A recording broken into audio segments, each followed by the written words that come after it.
Vamos agora falar das forças magnéticas, forças muito importantes, tanto no cotidiano, quanto na pesquisa científica, quanto na tecnologia. Trata-se da aula 9, do tema 9. Eu quero começar dizendo que as forças magnéticas, elas foram descobertas quase que ao mesmo tempo que as forças elétricas. Numa cidade do Oriente Médio, né, se descobriu, e essa cidade tinha o nome de Magnésia, por isso magnetismo. Né? Os habitantes daquela região descobriram que alguns minerais tinham a capacidade de atrair pedaços de ferro. Veja, estamos aqui falando de materiais que hoje chamaríamos de ímãs, de forma que os ímãs foram descobertos cerca de 600 anos antes de Cristo. E os ímãs exercem forças magnéticas. Eles são capazes de atrair materiais ferromagnéticos, como um prego, por exemplo. Né? Ora, essas forças magnéticas têm uma grande aplicação na ciência e na tecnologia. Por exemplo, aqui eu estou chamando a atenção, né, para essa máquina conhecida como tokamak, onde no interior dela produzimos o plasma, o quarto estado da matéria, e utilizamos os campos magnéticos para confinar, de forma que eles são essenciais, né, no estudo da energia do futuro, a energia proveniente de processos de fusão dos núcleos. Né? Mas existem muitas aplicações. Por exemplo, aqui tem o maior laboratório do mundo, localizado na fronteira entre a Suíça e a França, é o grande colisor de hadrons. Né? Aqui, por aqui, né, nós temos, né, partículas elementares ou partículas compostas, né, prótons e antiprótons, que viajam a velocidades absolutamente incríveis, né? Alguns nesse sentido e outros no sentido oposto, né? Aí dentro. Agora, para você direcionar, né, para fazer curvas, né, você precisa usar, então, campos magnéticos, né, ou fazer uso das forças magnéticas. Né. Os monitores antigos, né, dos computadores, né, neles, o que você tem são elétrons, né, que se movimentam, né, de forma que eles se movimentam, e agora eles são defletidos, né, por meio de campos elétricos e magnéticos. Nesse processo, você pode ter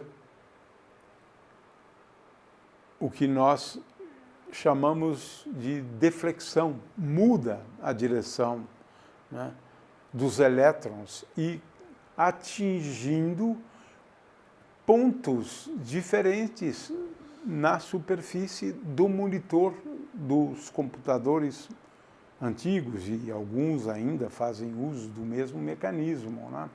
De forma que, ao atingirem essas regiões, né, nós temos substâncias que são sensíveis, né, à colisão, à absorção dos elétrons, né, produzindo cores as mais diversas. Né. O fato é que toda a tecnologia envolvendo a produção, a construção de monitores, envolve realmente a utilização de forças elétricas. Né. Vamos assistir a esse pequeno vídeo onde a gente vai perceber, né, a ação das forças magnéticas.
Aqui eu estou apresentando uma coisa que é muito comum, um ímã, né?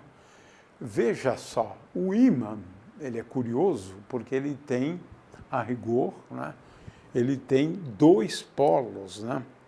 De forma que temos aqui o polo norte do ímã e aqui o polo sul do ímã. Nem sempre a gente sabe distinguir muito bem, né? O polo norte está aqui, né? E aqui eu tenho o polo sul, né? Dois polos têm um ímã.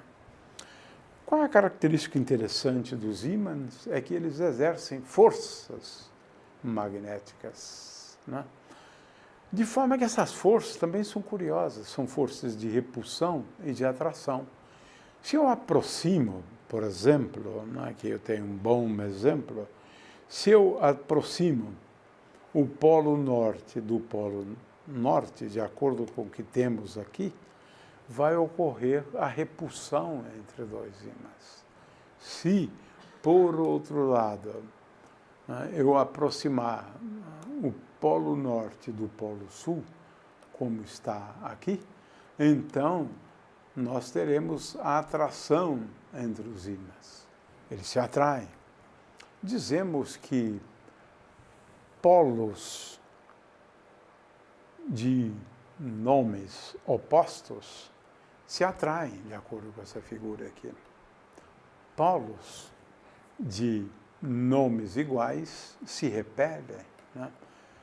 Se repelem por meio de forças magnéticas. Estamos falando de forças magnéticas. É exatamente o tipo de força, né, que surge quando você utiliza aqueles objetos, né, com as mais variadas formas para você colocar mensagens na porta da geladeira. Estamos fazendo uso exatamente da força magnética. Ela é bastante comum, na realidade, né? Vamos assistir agora a esse vídeo, onde a gente vai perceber, né, que ímã se atrai por meio de forças, as forças magnéticas, mas ímãs de mesmo sinal, ou de mesmo nome, né, os polos, eles se atraem. E ímãs para os quais os polos que aproximamos têm nomes iguais, se repelem, né? Muito bem. O fato é que existe, por outro lado, uma força, dita força magnética, onde, numa região, existe um campo magnético. Vamos explicar o que é o conceito de campo magnético depois. Mas a força magnética se escreve assim.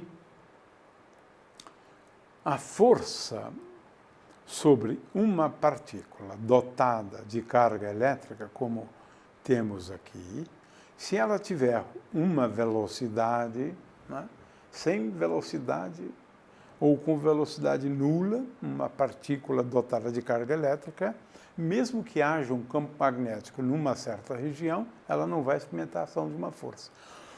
Mas, se ela estiver dotada de velocidade e se ela tiver uma carga aqui, veja isso que nós estamos ilustrando aqui, né?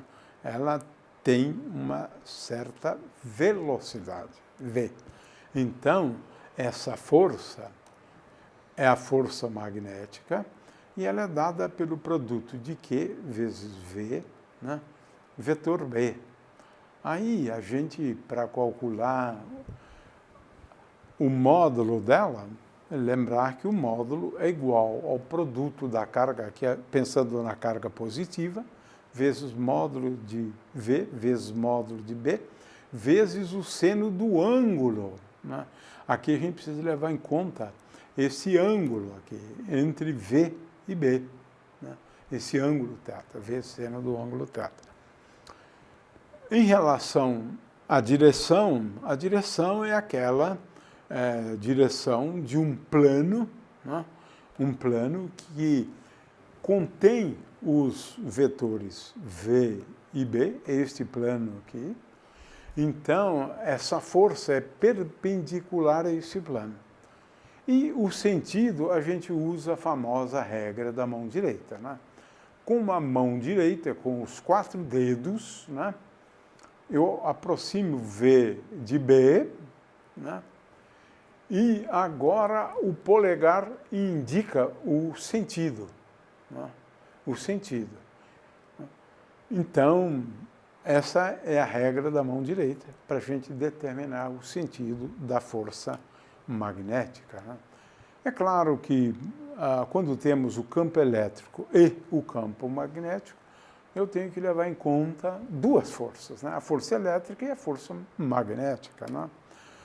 Vamos, então, assistir a um vídeo para encerrar essa aula.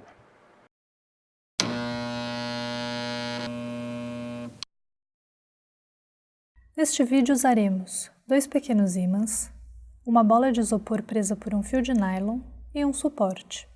Afixamos um dos ímãs numa bola de isopor e o outro no suporte. Os ímãs, como podemos ver, atraem fortemente os materiais chamados de ferromagnéticos, por exemplo, as moedas. Porém, a interação entre ímãs é bem mais forte. O polo norte de um ímã atrai o polo sul do outro ímã. Já o polo norte de um ímã repele o polo norte de outro. Da mesma forma, o polo sul repele o outro polo sul. Neste experimento, os ímãs foram posicionados de tal forma que os polos são diferentes e se atraem. Assim, pode-se obter a situação de equilíbrio na qual a bola fica suspensa, presa pelo fio de nylon na parte inferior. A soma da força-peso da bola e da força de tração do fio é equilibrada com a força de atração magnética entre os ímãs. Essa propriedade magnética ocorre por causa de um atributo importante da matéria chamado de spin.